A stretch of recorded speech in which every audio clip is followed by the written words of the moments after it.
Question 1. From the perspective of effective stakeholder management, what should Mr. Daniels, a project manager overseeing the HVAC retrofit of a 40-year-old hospital, do when a senior surgeon insists on changes to the chilled water routing due to potential vibration issues near surgical suites, even though design and procurement are complete? A. Explain that changes are no longer possible due to contract finalization and ignore the concern. B. Reassign the surgeon's concern to the mechanical subcontractor and step back. C. Evaluate the surgeon's concern, conduct vibration impact assessment, and initiate formal change control process if warranted. D. Immediately direct the site team to reroute the chilled water lines per the surgeon's suggestion. Answer. Correct answer. C. Explanation. Effective stakeholder management, especially in healthcare settings, requires balancing technical constraints with user needs. PMBOK-R and ASHRAE Guideline 0 emphasize stakeholder engagement and continuous communication. Mr. Daniels should initiate formal evaluation, vibration study, and, if justified, process the change request through proper change control procedures. Directing the site team, D, without documentation violates contract terms. Ignoring the concern, A, could lead to future claims or operational issues. Reassigning, B, abdicates project manager responsibility. Question 2. In what ways can inadequate work breakdown structure planning jeopardize HVACR project execution for large commercial buildings? A. It may delay procurement of long lead items and obscure resource needs. B. It increases energy consumption due to inefficient system selection. C. It limits refrigerant compliance with current EPA regulations. D. It causes unintentional violations of OSHA safety procedures. Answer. Correct answer. A. Explanation. A poorly constructed HVACR can misrepresent project scope and task dependencies, leading to procurement delays and unclear resource allocation. According to PMBOK-R and PMI practice standards, but accurate decomposition of tasks is foundational to schedule and cost control. Options B and C relate to technical design. The WSD is safety compliance issue, not directly influenced by planning. Question 3. Based on the information from recent project audits, Mr. Alvarez is reviewing an value management metrics on a geothermal HVAC installation. If the project's cost performance index (CPI) is 0.78 and schedule performance index (SPI) is 1.2, what should Mr. Alvarez prioritize? A. Expedite subcontractor invoices to improve cash flow. B. Investigate cost overruns and evaluate contractor productivity. C. Rebaseline the schedule to reflect progress. D. Ignore the data since the project is ahead of schedule. Answer. Correct answer. B. Explanation. E. Unsuggests it's ahead of schedule. Mr. Alvarez must investigate the cost efficiency issue, potential overbilling, labor inefficiencies, or material waste. PMBOK-R and ANSI 748 guide EVM interpretation. Options A and C do not address the cost problem, and D disregards major red flag in project health. Question 4. When analyzing the contractual risks in HVAC system replacements under tight public funding timelines, what is the most critical cause? A project manager should negotiate A. Liquidated damages related to late commissioning. B. HVAC equipment manufacturer warranty period. C. Local code inspection scheduling. D. Mechanics lien release documentation. Answer. Correct answer. A. Explanation. Liquidated damages directly affect project finances if commissioning delays occur, especially under public sector deadlines. Negotiating these clauses aligns with AIR and consensus docs standards and helps mitigate exposure. B is useful but separate from schedule penalties. C is procedural, and D pertains more to closeout than project timing. Question 5. Taking into account system sizing and psychrometric considerations, Clark is managing a mixed-use building project. The HVAC designer proposes a VAV system with economizers, but the owner insists on smaller AHES to reduce capital cost. What is Clark's best course of action? A. Accept the owner's suggestion to keep within the capital budget. B. Engage third party to verify load calculations and explain operational risks. C. Ask the HVAC contractor to adjust ductwork to compensate. D. Remove economizers and use standard on-off control to simplify operations. Answer. Correct answer, B. Explanation. A project's HVAC sizing must match load demands per ASHRAE 62.1 and 90.1. Reducing R2 size can result in insufficient airflow, compromised IAC, and energy inefficiencies. Verifying load calculations maintains quality standards and client transparency. It compromises performance. C and D are band-aid solutions that don't address root issues. Question 6. During the process of managing refrigerant procurement for a LEED certified high-rise, which of the following steps best demonstrates regulatory compliance and environmental responsibility? A. Purchasing R22 in bulk due to lower cost. B. Choosing HVAC-based refrigerants with JB 150 and verifying RE certifications. C. Using high-efficiency equipment regardless of refrigerant type. D. Delegating refrigerant selection entirely to the subcontractor. Answer. Correct answer, B. Explanation. LEED and EPA SNAP guidelines promoted to dope refrigerants. HFOSSed to W 150 Picagoli Amendment goals align with both environmental and project performance standards. Option A violates phase-out regulations. C. May overlook refrigerant impact. D. Forfeits PM accountability per ASHRAE Standard 15 and LEED v.1. Question 7. The correlation between project team performance and poor communication is often underestimated. If Mr. Schaffer observes inconsistent updates, unclear roles, and growing confusion among subcontractors, which immediate action is most effective? A. Replace team members responsible for communication breakdown. B. Conduct a team building retreat. C. Initiate a formal communication plan aligned with stakeholder requirements. D. Increase email frequency to ensure messages are not missed. Answer. Correct answer, C. Explanation. PMI's PMBOK-R and ASHRAE Project Committee guidelines stress that structured communication plan, audience frequency medium, is essential. Option C addresses the root issue. A is premature. B is useful long-term, not immediate. D may worsen overload without clarity. Question 8.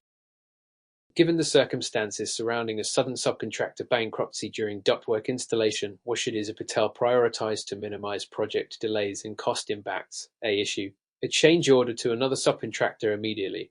B. Activate the surety bond and initiate contractual recovery steps. C. Reassign remaining tasks to in-house staff without documentation. D. Wait for the general contractor to find a replacement. Answer. Correct answer, B. Explanation. A performance bond per AR or similar forms provides a legal and financial path to replace the subcontractor or recover costs. PMS must act under contract clauses related to default. A. Risks breach without proper procedures. C. Bypasses procurement rules. D. Delays mitigation. Question 9. Through careful analysis of energy audit reports on a multi-tenant retrofit, which recommendation aligns best with continuous improvement and long-term savings? A. Replace all lighting with LEDs, regardless of ROI. B. Recommend full HVAC replacement even if system is only 8 years old. C. Install smart thermostats with data logging and feedback loops. D. Shift to manual controls to reduce complexity. Answer. Correct answer, C. Explanation. ASHRAE Guideline 14 and Energy Star tools promote data-driven energy management. Smart thermostats support occupant feedback, automation, and learning-based improvements. A. May not be cost-effective. B. Is premature. D. Decreases efficiency and control. Question 10. The traditional approach to quality control on HVACR projects often emphasizes final inspections. However, what advanced technique ensures systemic quality during the construction phase? A. Post-installation visual inspection only. B. Owner-only witness testing during commissioning. C. Implementation of process audits and inline testing during installation. D. Final walkthrough with the architect before turnover. Answer. Correct answer, C. Explanation. ASHRAE Guideline 0 and ISO 9001 recommend integrated quality assurance. process audits, inline inspections, and testing during key phases. This approach detects errors early and promotes continuous improvement. A, B, and D are reactive and don't control ongoing quality. Question 11. In a modern context of cost management, Mr. Benson is leading an HVAC system upgrade at a university lab facility. During the execution phase, unexpected inflation has increased copper piping prices by 25% and labor costs have surged due to a local shortage. What is the most appropriate action Mr. Benson should take? A. Submit a claim under the cost escalation clause if included in the contract. B. Instruct the foreman to switch to aluminum piping without owner approval. C. Absorb the costs as a contractor risk per fixed price contract principles. D. Hold the project until prices stabilize or renegotiate the schedule. Answer. Correct answer. A. Explanation. If the contract includes a cost escalation clause often found in AIR or consensus docs, Mr. Benson can submit a claim. This ensures fairness when market volatility impacts material and labor costs. Switching materials. B. Without approval violates scope. C. Is only valid if no such clause exists. D. Would likely breach the contract. Refer to the AIR and the principles of cost management under PM. Question 12. What factors contribute to an effective risk mitigation during HVACR system commissioning on fast-tracked healthcare construction projects? A. Performing all risk identification during the initiation phase. B. Conducting weekly cross-disciplinary risk reviews during commissioning. C. Documenting lessons learned and adjusting risk register mid-project. D. Including commissioning agents only after final installation. Answer. Correct answer. D. Explanation. Involving commissioning agents late in the project increases commissioning risk. ASHRAE Guideline 1.1 and PMBOK suggest involving these agents early in the planning or execution phase to validate functionality and performance. A. Misses ongoing risk identification. B and C are best practices and improve mitigation. Question 13. Throughout the course of HVAC project monitoring, Morales observes that duct installation is progressing faster than scheduled, but electrical roughing is behind.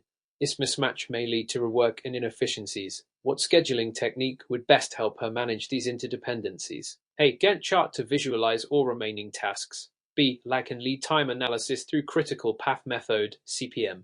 C. Earned value management to track financial performance. D. Pareto chart to analyze defects in ductwork. Answer.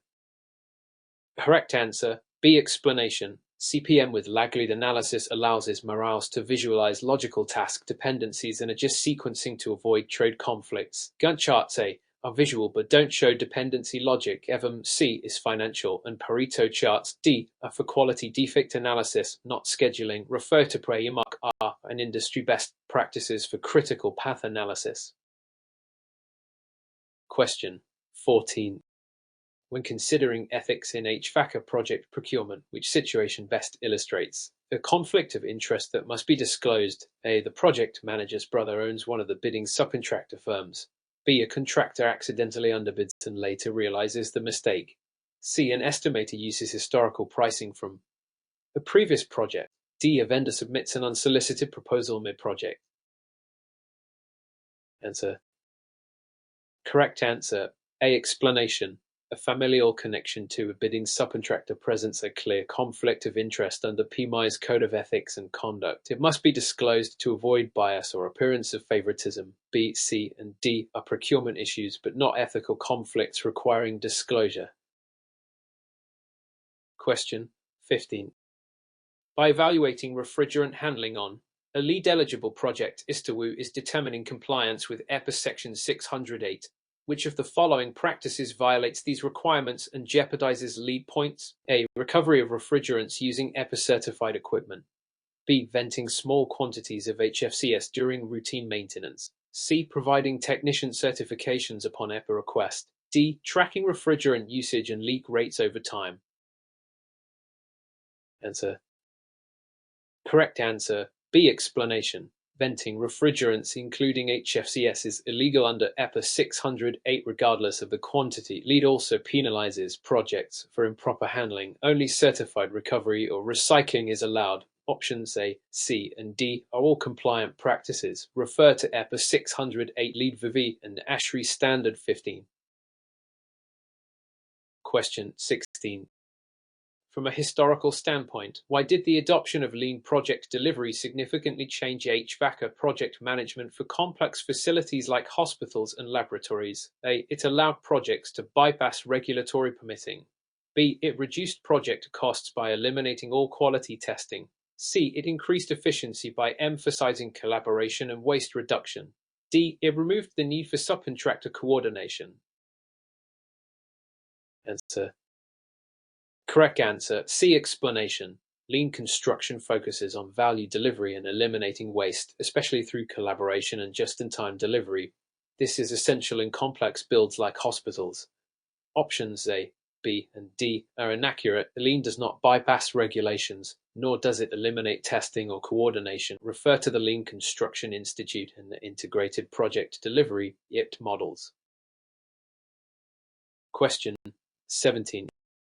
What would happen if an HVACR project manager neglects to define acceptance criteria and the project quality plan for a central chilled water plant retrofit? A. The commissioning authority will define criteria based on ASHRAE standards. B. The client may refuse payment or acceptance due to unmet expectations. C. The contractor can submit any documentation and claim completion. D. It allows engineers to interpret performance data with flexibility. Answer. Correct answer, B. Explanation. Without clear acceptance criteria, the owner has no contractual obligation to accept work, leading to disputes and withheld payments. PMBOK-R and ASHRAE Guideline 0 stress defining measurable acceptance standards during planning. A is not guaranteed, C may lead to litigation, and D leads to ambiguity. Question 18. In response to a near-miss incident involving electrical lockout-to-gut procedures on a chilled beam system installation, Washidista Ahmed, the HVACR project manager, do first: A. File the OSHA 300 log and proceed with work. B. Conduct a root cause analysis and retrain the crew. C. Dismiss the responsible technician to maintain discipline. D. Notify the equipment vendor about the site incident. Answer. Correct answer, B. Explanation. The first priority after a near-miss is safety assurance. Conducting a root cause analysis helps identify process flaws and implement preventive action. OSHA requires corrective steps under 29 CFR 1910.147. Dismissing workers. C. Doesn't address systemic issues. A is for record keeping, not prevention. D may be necessary but is not the first priority. Question 19. The evolution of HVACR project documentation now emphasizes digital integration. Which of the following best represents this shift in practice? A. Retaining all hard copy change orders in filing cabinets. B. Using BIM integrated platforms for real-time documentation updates. C. Limiting access to documents to only the general contractor. D. Transmitting RFIS solely through email without logging them. Answer.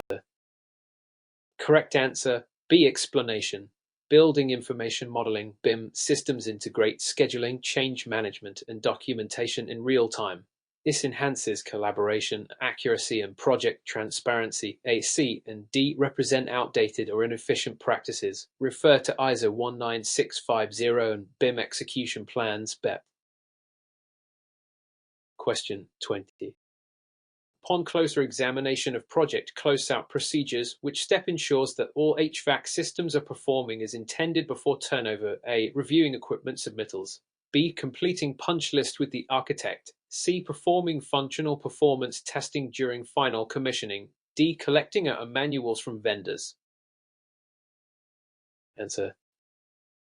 Correct answer, C. Explanation. Functional performance testing is the definitive step in validating system operation. It ensures that systems meet design, intent, and client needs. ASHRAE Guideline 1.1 outlines this as essential for commissioning. Reviewing submittals. A. And collecting manuals. D. Are administrative.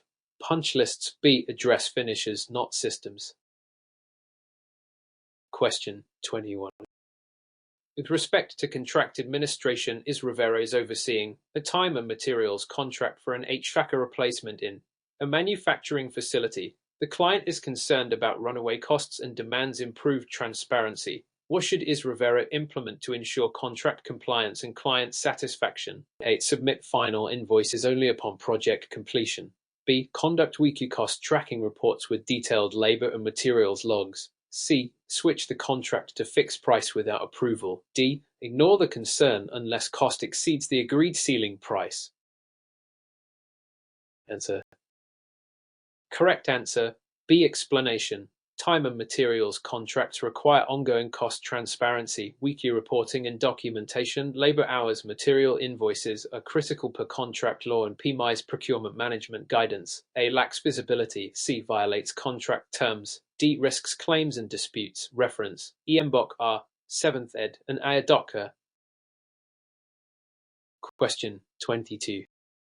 As a result of inconsistent project scope documentation, Italy's HVACR team installed packaged rooftop unit instead of split system at school.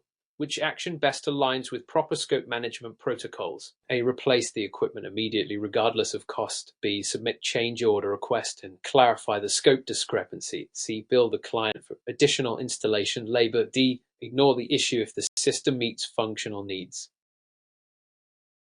Answer. Correct answer. B. Explanation. Per HVACR and HRConquer practices, scope discrepancies must be addressed formally. Change order justifies cost-time impacts and preserves contract integrity. Unilateral action. A. C. D. Risks liability or breach. Scope definition and control are foundational to successful project outcomes. Question 23. In what ways can poor quality control during installation in chilled water piping systems lead to long-term project issues? A. Reduced commissioning duration. B. Increased energy efficiency. C. Surface condensation and mold development. D. Reduced upfront material costs. Answer. Correct answer. C. Explanation. Improper insulation, gaps, compression, or low-quality materials can result in condensation, leading to corrosion, IAC issues, or mold. ASHRAE 90.1 and 189.1 emphasize envelope and insulation integrity. A and D are irrelevant. B is the opposite of what occurs with bad insulation. Question 24. In light of recent developments in energy efficiency legislation, with HVACR system change would most likely help a commercial project achieve lead points and comply with updated ASHRAE 90.1. A. Replace air-cooled chillers with older reciprocating models. B. Install demand-controlled ventilation tied to occupancy sensors. C. Increase lighting density to support occupant productivity. D. Add fossil fuel backup heat sources for redundancy. Answer. Correct answer. B. Explanation. Demand-controlled ventilation improves energy use and indoor air quality, supporting both lead points and compliance with ASHRAE 90.1 Section 6.439. A. Downgrades efficiency. C. Increases energy consumption. D. Conflicts with carbon reduction strategies. Question 25. The general consensus is that effective scheduling requires accurate resource loading.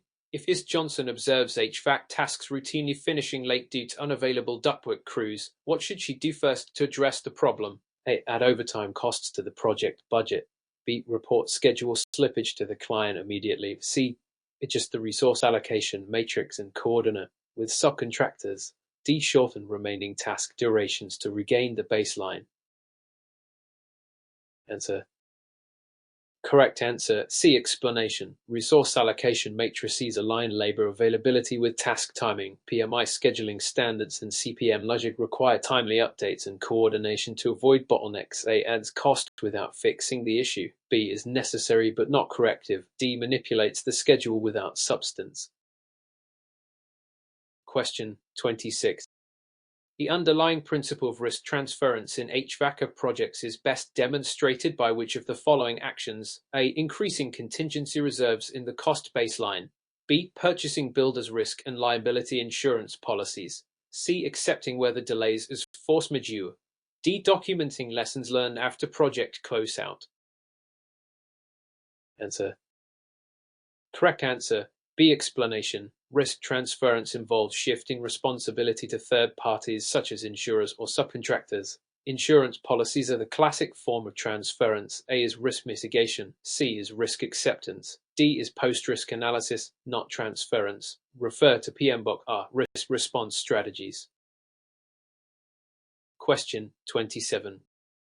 When evaluating the merits of agile methodologies in HVACR design build projects, which of the following characteristics best aligns with agile principles? A. Rigid upfront scope locking with no room for change. B. Frequent stakeholder engagement with iterative design feedback. C. Delayed client involvement until system commissioning. D. Single point responsibility for all disciplines. Answer. Correct answer. B. Explanation. Agile emphasizes flexibility, iteration, and collaboration in design build, especially with evolving requirements. Frequent feedback ensures the system aligns with end-user needs. A and C are waterfall traits. D relates to IT models, not Agile. Refer to PMI Agile Practice Guide. Question 20. The effectiveness of project closeout depends heavily on documentation completeness. What documentation is most critical to validating HVACR system performance post-installation? A. Completed time cards for subcontractors. B. Updated shop drawings and as-built schematics. C. Daily site logs from the general contractor. D. Purchase orders for major equipment. Answer. Correct answer. B. Explanation. As-built drawings and updated schematics are vital for operations, maintenance, and future upgrades. They confirm installation matches design intent. Time cards A and logs. C. Serve administrative purposes. D. Helps during procurement but not validation. Reference ASHRAE Guideline 1.1 and PMBOK R. Close project phase. Question 29. During the process of HVACR project execution, ISTA discovers that the mechanical subcontractor failed to follow the duct sealing protocol, causing multiple air leaks during test and balance. What is the most appropriate first step? A. Issue a back charge and deduct from final payment. B. Notify the design engineer and await redesign. C. Require a work to conform with SMACNA standards before acceptance. D. Accept the installation and note the deviation in the punch list. Answer. Correct answer. C. Explanation. Per SMACNA and project specifications, the PM must ensure proper sealing is completed before commissioning. Option C aligns with quality control and scope enforcement. A. May follow rework. B. Is unnecessary unless design is faulty. D. Is negligent and risks long-term performance. Question 30. Contrary to popular belief, which project management action does not reduce project risk but may in fact increase long-term complications in HVACR system integrations? A. Performing thorough commissioning with manufacturer representatives. B. Bypassing controls integration to accelerate completion. C. Conducting third-party inspections on pressure piping. D. Including the BAS provider early in the design process. Answer. Correct answer. B. Explanation. Skipping or bypassing integration undermines system coordination and may cause major operational failures. Proper control system planning is essential for HVAC performance. A, C, and D are best practices that enhance project success. Refer to ASHRAE GPC 36 and PMBOK R Execution Process Group.